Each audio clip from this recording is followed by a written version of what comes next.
ശരിക്കും രണ്ടാമത്തെ ജന്മം എന്ന് പറയുന്നത് ജന്മം തന്നെയാണ് പറയാം. കള്ളാടിയിലെ മണ്ണിടിച്ചിൽ നിന്ന് അത്ഭുതകരമായി രക്ഷപ്പെട്ട ഒരാളാണ് ഇപ്പോൾ നമ്മളോടൊപ്പം ചേരുന്നത്.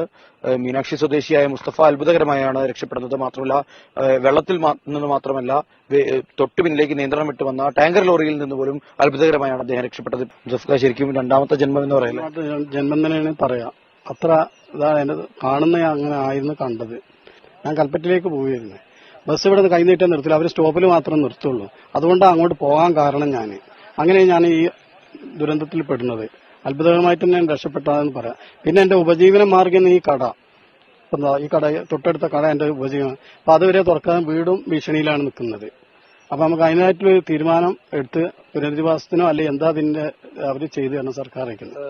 ആദ്യം ചെറുങ്ങനെ വെള്ളം വന്നു, രണ്ടാമതാണ് ശബ്ദവും എല്ലാം കൂടി ഒന്നിച്ച് നല്ല ശബ്ദം ഉണ്ടായിരുന്നു.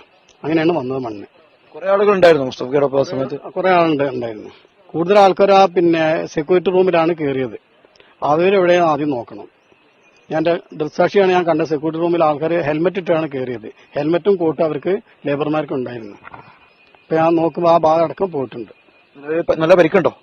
നല്ല മുട്ടിനും എന്റെ കൈമുട്ടിനും കാലിനും മുട്ടിനും പരിക്കുകളുണ്ട്. മിംസിൽ ഞാൻ ഡിസ്ചാർജ് ആയിട്ട് വന്നതാണ്.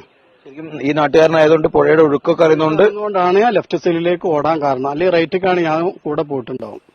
അതുതന്നെയാണ് തീർത്തും അത്ഭുതകരമായി തന്നെയാണ് അദ്ദേഹം രക്ഷപ്പെട്ടത്. അതോടൊപ്പം തന്നെ അദ്ദേഹം ചില സംശയങ്ങൾ കൂടി മുന്നോട്ടേക്ക് വെക്കുന്നുണ്ട്. അപ്പോൾ ആ രീതിയിൽ കൂടി പുഴയുടെ ഇരുകരകൾ കൂടി കൃത്യമായ രീതിയിൽ ഒന്നുകൂടി തിരച്ചിൽ നടത്തണമെന്ന് തന്നെയാണ് മുസ്തഫ പറഞ്ഞു വെക്കുന്നത്.